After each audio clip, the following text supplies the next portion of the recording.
Hey everyone, how's it going? Welcome back to the channel. Dylan here. Well, Ben Shapiro just came out and delivered a beautiful speech, and he just laid out the truth about everything going on.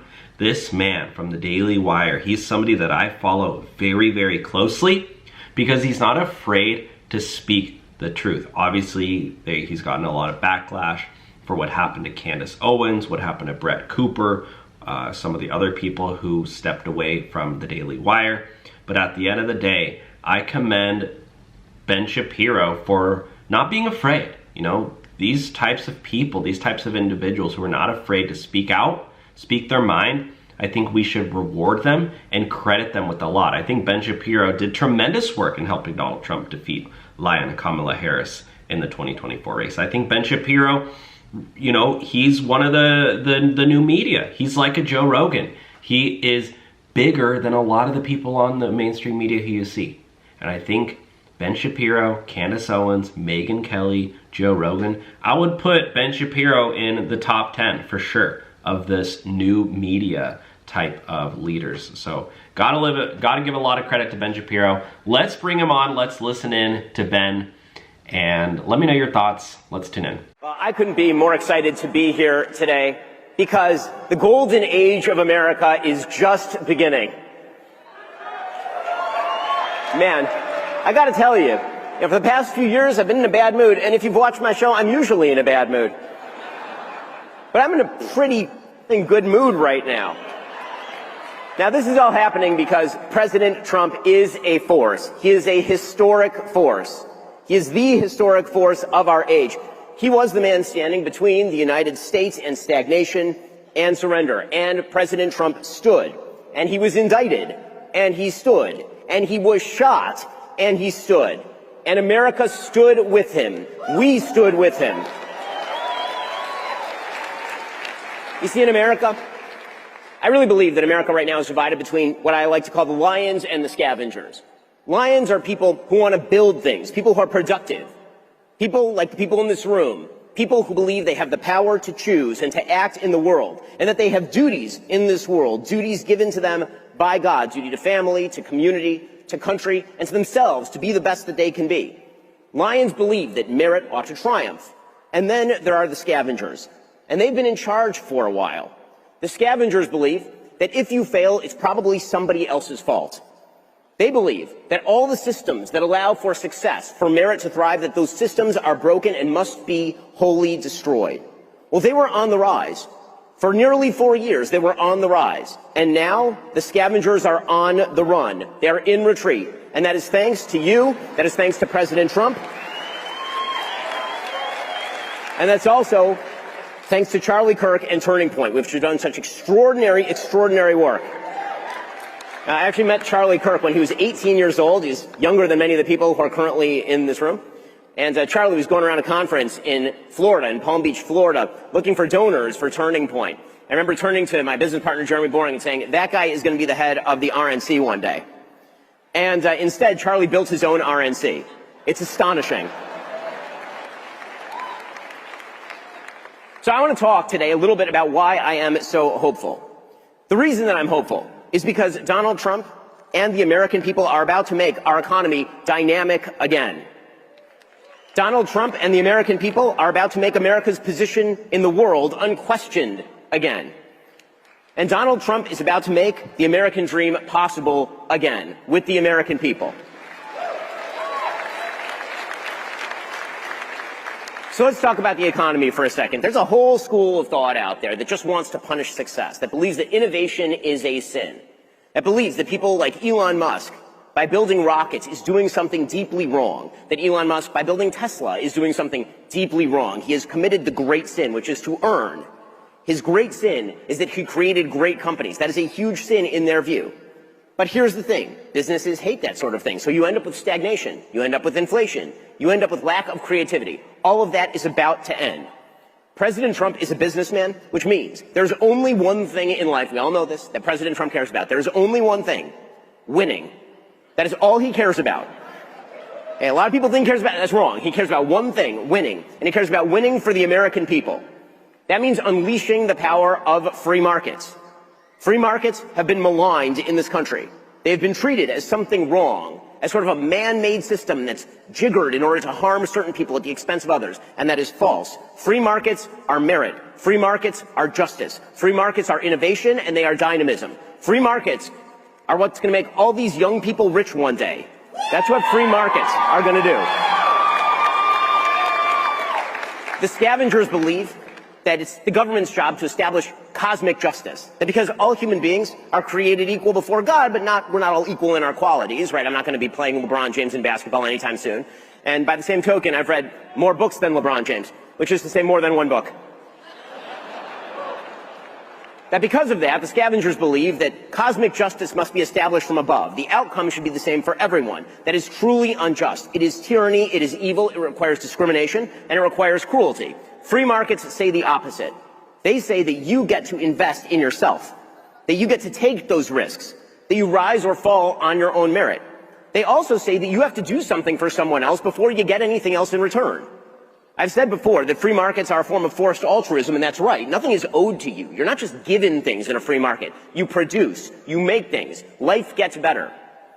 And one of the magical things about free markets are the opposite of socialism and stagnation that the left likes to talk about.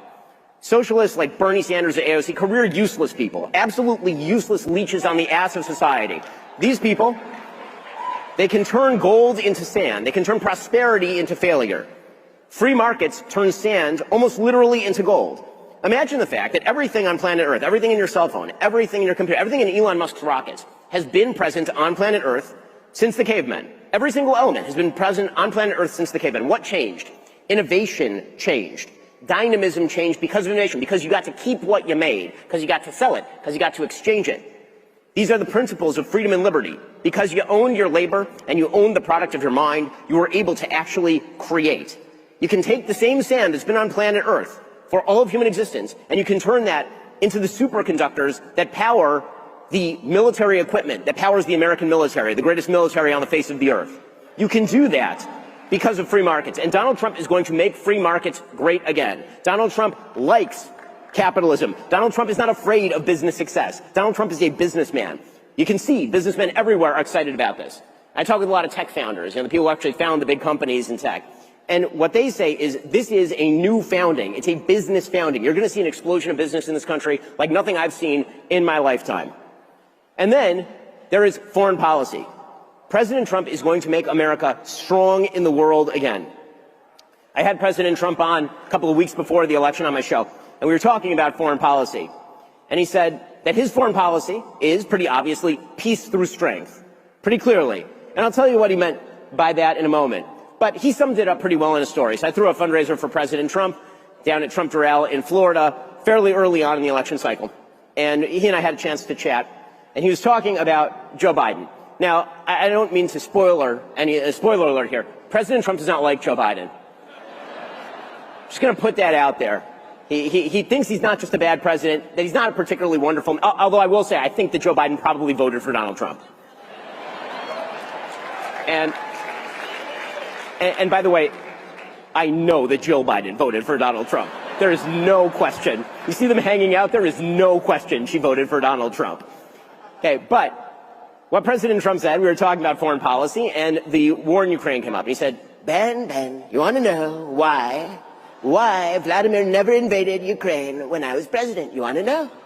And I said, yes, Mr. President. And he said, well, because I talked to Vladimir. I said, Vlad, if you go into Ukraine, I'm going to bomb the shit out of you. And President Trump continued the story. He said, and Vladimir said back to me, no, you aren't, Mr. President. And I said, well, I might. And then President Trump said, quite correctly, if there is a 5% chance that that is going to happen, you don't do the thing. This is the thing that President Trump knows, because he is a man who is credible on foreign policy. He's not like our current dead president. Usually, maybe he'll end up on a dollar bill or something, because usually you have to be actually dead to get on a dollar bill. Joe Biden has been dead for a while, so he might make it onto a dollar at some point. In any case, our currently dead president says things like don't, and then the rest of the world just does. Right? Meanwhile, President Trump says that, and the rest of the world goes, ooh, I don't know. This could get ugly. When we talk about President Trump's foreign policy, it is not isolationism. He believes in an America first foreign policy. And here's what I think that he means pretty clearly from his foreign policy in his first term. He means three things. One, America's interests are first. Now, this should be obvious. America's interests are paramount, obviously.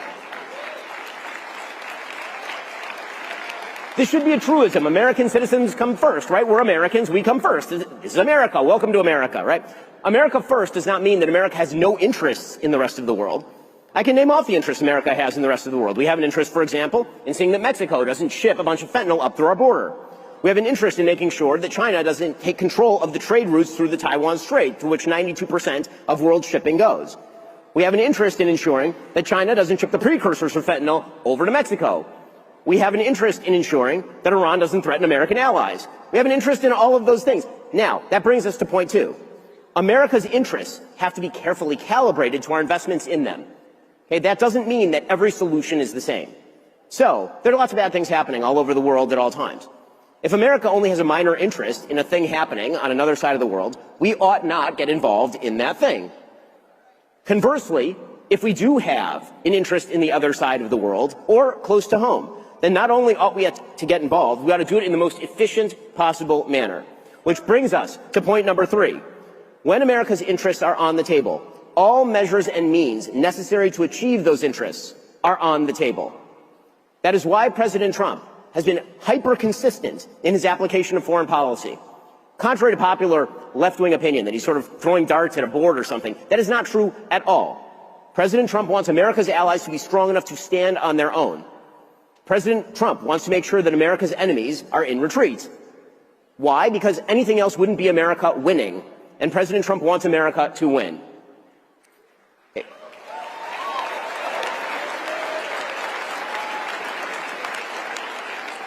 And then there's the American dream.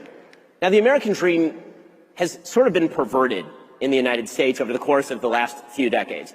But I think it's a pretty obvious dream. It's a dream to get married, to have kids, to be able to live in a community that worships the God that you love, to be able to build a business that you want to build and make that business successful and hire other people, to give charity, to stand up for your country. These are all the things that are elements of the American dream. They were always the American dream. And yet we were told that the American dream is weird. We were told that all of this was weird. I've never seen a bigger political misstep than the entire Democrat media human centipede declaring that J.D. Vance was weird. Okay, the vice president-elect is the least weird person I have ever personally met. That is the most bizarre statement. They trotted out the human inflatable Tim Walz to flail his arms like he's in a car lot off the side of a freeway and pretend that it was masculinity when apparently he has no bones in his wrists. And somehow he wasn't weird. They trotted out Doug Emhoff, who, you know, may or may not have assaulted some ex-girlfriends, a question that the media were totally uninterested in investigating, of course. They trotted out Doug Emhoff. I have personal irritation with Doug Emhoff. Of everybody in the Biden orbit, I hate Doug Emhoff the most. Right, just as a Jew, he drives me up a wall. He drives me up a wall. Doug Emhoff represents Judaism like Osama bin Laden represents Christianity. Okay? In any case, they trot out these guys, and they're like, this is the new masculinity. And J.D. Vance, that weirdo with his picture-perfect family and his beautiful wife and his nice kids, living in a nice house, having grown up in really, really horrifying circumstances. You should read his great book, Hillbilly Elegy. And then having built companies, gone to Yale Law School, served in the military. Like, he is the apotheosis of what the American dream looks like, the vice president-elect. And some of them are like, that guy's weird. Here's the thing. We are now in the middle of a normie revolution. Okay, because it turns out a lot of us are normies. A lot of us just want a quiet, good life where we build things and we get to engage in the greatest economy in the history of the world, and we get to live secure in our own place of residence. We don't have to worry about walking out on the street and being physically assaulted by someone. Okay, these are all very, very normal desires and very normal dreams, and that's the American dream. And the left had lost it in so many ways. The left had lost it in so many ways. Now, I remember I was in Los Angeles. I grew up in L.A. I was in Los Angeles fairly recently. I left L.A. because L.A. has turned into a complete dung heap. It's just horrifying. And I went back. We went out with some friends. I go down the street with my wife, and we have our 24/7 security, which we need, unfortunately. And on the other side of the street, our friends go. They go about 3 cars down, a car pulls up right in front of them, 3 guys jump out of the car and immediately rob my friend and his wife. Okay, this happened like in a very nice area of Los Angeles. This is not normal. So the left kept saying about Donald Trump, he's not normal. Here's the thing. The America he stands for is normal. The America he stands for is good. The America he stands for is great because it is good.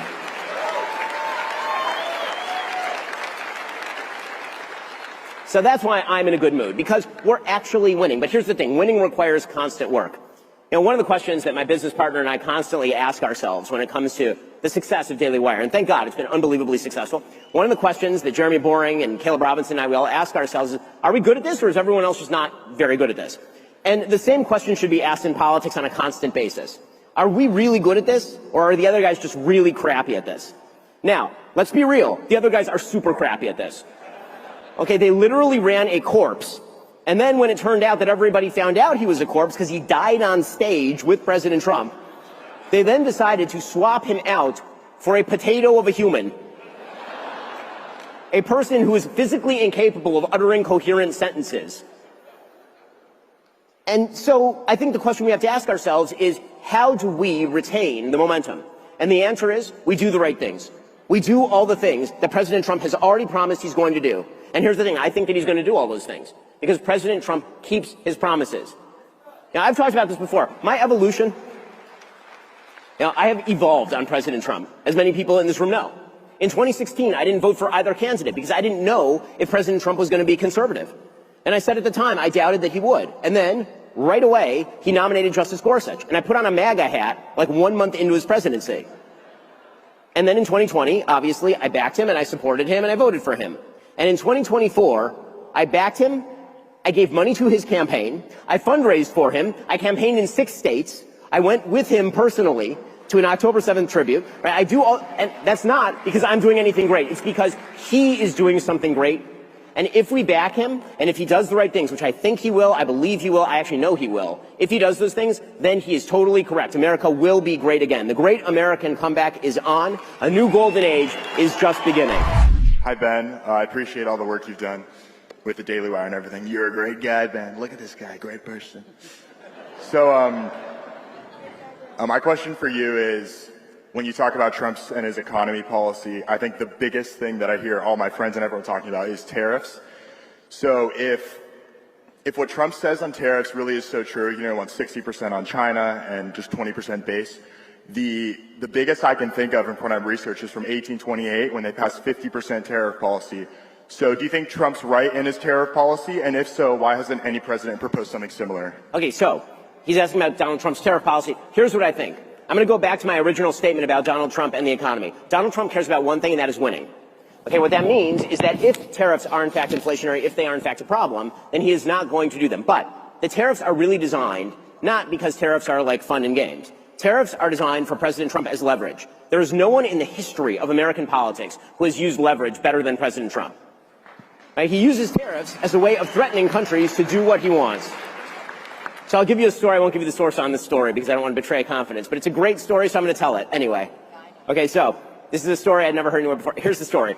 President Trump is meeting with Justin Trudeau, okay, who may or may not be Fidel Castro's son. In any case. And by the way, he's totally Fidel Castro's son. Anyway, he's meeting with Justin Trudeau, apparently, during the first administration. And he is asking for a bunch of things, right, for Canada to do. And Trudeau doesn't want to give all of them. So Trump says to his people, bring Justin here, bring Justin to me. So apparently they sit across from one another. And Trudeau is talking with the president, and President Trump says, Justin, I want you to tell me, if there were one thing I could do tomorrow to completely wreck the Canadian economy, what would it be? And Trudeau goes, well, I mean, Mr. President, there are a lot of things. You're a very powerful country, but, if you tariffed our cars, it would be really, really bad. And Trump goes, Justin, I want to teach you a lesson. The first thing not to do in a negotiation is answer the question, if you could do one thing to destroy me, what would it be?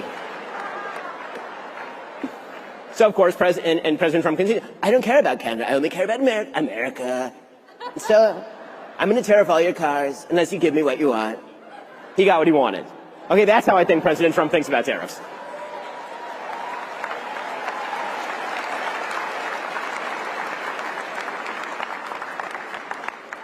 Hey, Ben. Super easy, fun question. After your review of Wicked and hearing you were a musical theater enthusiast as well, I gotta know what your favorite musical theater performance is. Well, I'm sorry, I missed the last part of the question. What's your favorite, like, musical theater performance? Oh, what's my favorite musical theater performance? Man, guys, I'm straight. I'm just gonna put that out there right now. I have 4 kids as proof of this fact. Okay, but my favorite musical theater performance. I will say that the most brilliant musical ever written is Sweeney Todd. My personal favorite musical is 1776. Every year when I was a kid, I dressed up as John Adams from the musical 1776. For the parents in the room, for Halloween, not just on a daily basis. For all the parents in the room, if you want to show your kids something super patriotic for July 4th, go show them the original musical of 1776. It's terrific. Hey, Ben. I'm from Western PA near Butler. What was your first reaction when you heard Trump was shot? Oh, man. So, I mean, my first reaction is it was actually on a Shabbat, right? It was on a Saturday for me, so I couldn't actually check the news. So my security came to me and they said the president's been shot. And I said, well, is he alive, right? I mean, you got to lead with the news, right? Lead with he's alive, but he's been shot. My first reaction was that God clearly wanted Donald Trump to be president. I'm dead serious. Because there's no way to watch that tape. There's just no way. And see what happened, and see how close we came to the president's brains being splattered on a stage on national television. And not think that God physically reached his hand down into the world and took President Trump's head and went.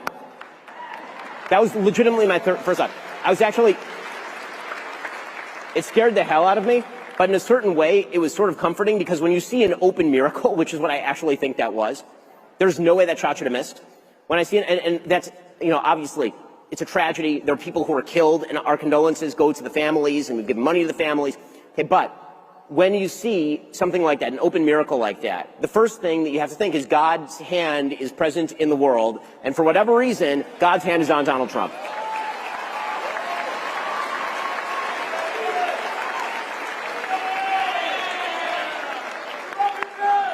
So I actually have a much more difficult question, unfortunately. With President Trump coming in, how do you think he'll support Israel's war against Hezbollah and all their enemies, and how do you think that will go? Okay, so I think that President Trump, when it comes to the war that Israel is currently waging against Hezbollah, waging against Hamas, as I say, President Trump's metric is winning. Okay, and because he wants America's allies to win, and Israel is an American ally, I think that he will stop slow-walking aid to the Israelis so they can finish the war and finish it fast. He's expressed this many times over. This, by the way, would be the proper solution, given that Hamas is an evil terrorist group that is currently holding 4 American citizens hostage, and Hezbollah has killed literally hundreds of American citizens, and Iran has killed thousands of American citizens. Now, I don't think that President Trump wants heavy involvement in the Middle East. In fact, I know he doesn't. But this is the beautiful thing about having strong allies. When you actually allow them to do the things they have to do, they win. And what Israel is doing right now is winning. And that is a good thing. It is a good thing for the world that Israel is winning. I have a kind of controversial question. Who do you believe the greatest pound-for-pound fighter of all time is? I'm sorry, the greatest? Pound per pound fighter of all time. Oh, UFC, wow, the greatest UFC pound-for-pound boxer of all time. Ooh, I mean, strong case for Sugar Ray Leonard. Strong case for, Rocky Marciano obviously has an undefeated record, but he didn't really fight that many great fighters. But, I'm not sure how many people are into boxing arcana, so we'll leave it at that. Hey, so my name is Sam. One issue that I'm seeing here that I don't think is getting enough attention is the fact that India and Pakistan and various other countries like that are getting billions and billions of dollars from scamming Americans through robocalls and scam calls, and I really don't think it's getting enough attention. And what can we do about that? Well, I mean, I think first of all, when it comes to powers like India, certainly we can use economic leverage to get a crackdown on those sorts of activities, and I would hope that the president does a lot of those things. I think that he will. I also think that when it comes to the intelligence community, there are things the intelligence community can do in gathering information about the criminals who are currently perpetrating this sort of stuff, which is why, for example, Tulsi Gabbard should be approved as DNI.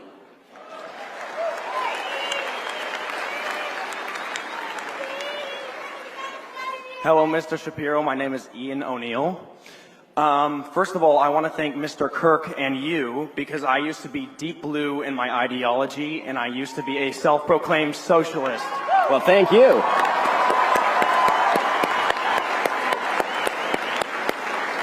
And my main question to you, Mr. Shapiro, is do you believe that Generation Z will be the next greatest generation of the United States of America?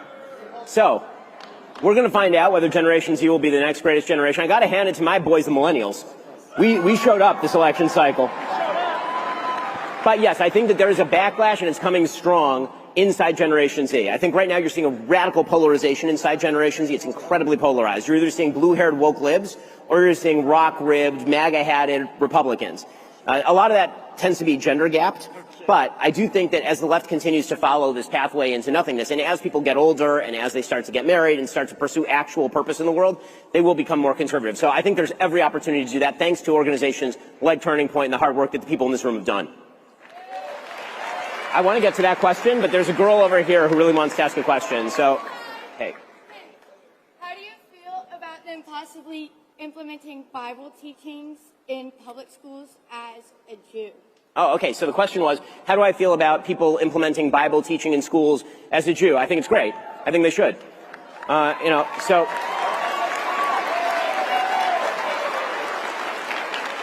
The Bible is the seminal document of Western civilization. You literally cannot be literate without knowing the Bible. The fact that everyone is treating the Bible as just sort of another document or as just a religious text misses the entire point, which is that all of America is built on biblical values, all of it.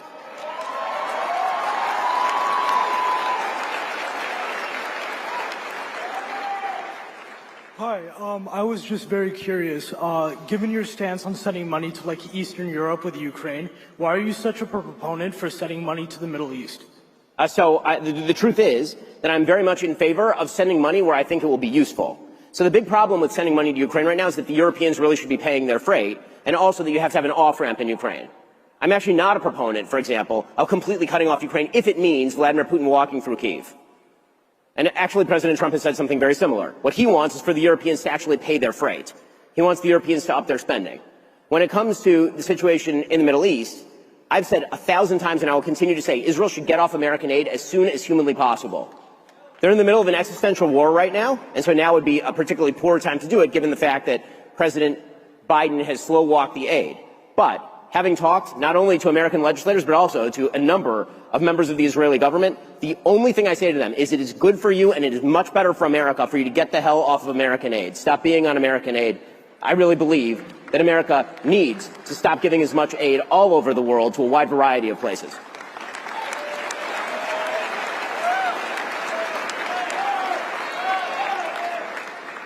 Oh, sorry. Yeah, you go and then look at this guy. So my name is Kaiser Williams, and I've been told that my first name is offensive and that I should be called by my middle name. Do you take offense to my first name? Why would I possibly take offense to your first name? Because I mean, it'll be a real irony if it turns out your middle name is Hitler or something. But it's not Hitler. But no, I figured not. Like, why would, that's so stupid. There's so many great names to take offense at. Like, for example, Cardi B. Yeah. She's staying right there. Okay, so the question was, who's going to be a Democratic nominee in 2028? I don't know, man. That bench is looking real thin. I mean, not the Democratic nominee in 2028, guys. The Democratic nominee in 2028. Well, let's see. Who do they have? They have the mayor of a small town who is gay and likes choo-choos, Pete Buttigieg. Kamala might not go away. She's talking about running again, which, God willing, I will donate to that primary campaign. I would love to see her try. There's been some talk about J.B. Pritzker, who has to be lowered into the Illinois Capitol by crane.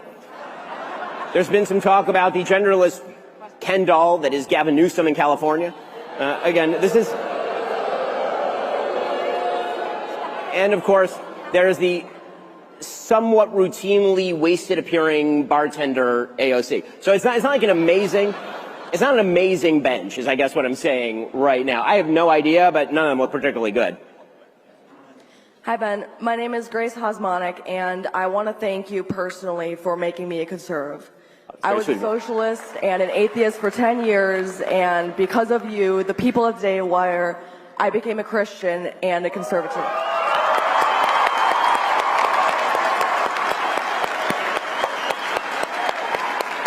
My question My question for you, Ben, is are you concerned like I am that the pendulum will swing in kind in 2028? The Democrats will come back stronger, harder, and better than they were in 2024? So yes, I mean, the answer is yes, and I think that everyone in the room should be worried about that, which is why we should work hard to make sure it doesn't happen. Right? I tend to be a worrier, and sometimes worry is the first step at actually planning for the countermeasure. Okay, the best countermeasure is going to be success. I don't think it's going to happen because I think President Trump is going to have an incredibly successful presidency. But that does mean a few things. It means, for example, that Congress has to be on the same page as the president.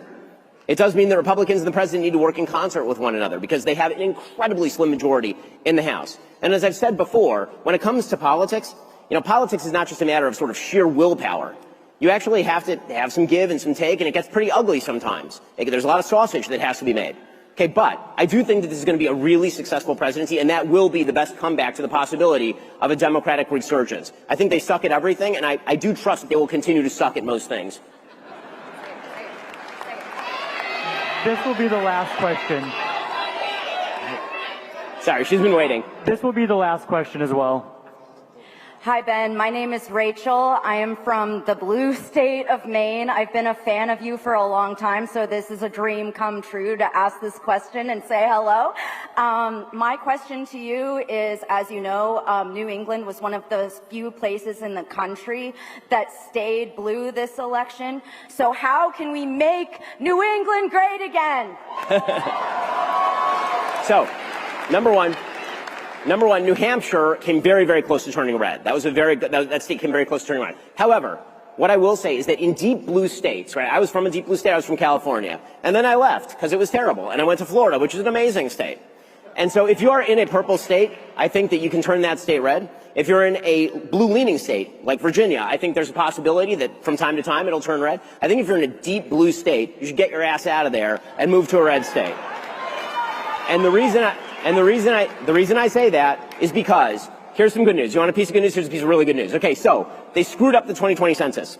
Okay, they really did. They actually screwed this up. The Biden administration acknowledged they screwed up the 2020 census. If they had done the 2020 census properly, that would have meant that electoral votes would have shifted from New York, Connecticut, Illinois, California to Florida, Texas, and Arizona, which means if they had done the census properly in 2020, Trump would have won without winning any of the blue wall states. That means by 2030, Republicans are in a commanding electoral college position. So, come on down. It's great. Okay, so I just want to finish with this note, guys. The future of the country is not just President Trump. The future of the country is in this room. It's on both sides of me. It's these young people here. It's the people who are in the audience who are building the businesses and creating the educational institutions that are building the social fabric of the country. The future of the country is beginning right now. And 100 years from now, people are going to look back to this inflection point in American history, and they're going to say, wow, President Trump was right, not just about his own candidacy, but about the American people. The American people, we kick ass. The American people are so great, and we are making the country great again. Thanks so much, guys. Wow, so absolute bombshell today from Ben Shapiro. Really, really interesting speech from him at the Turning Point Action put on by Charlie Kirk.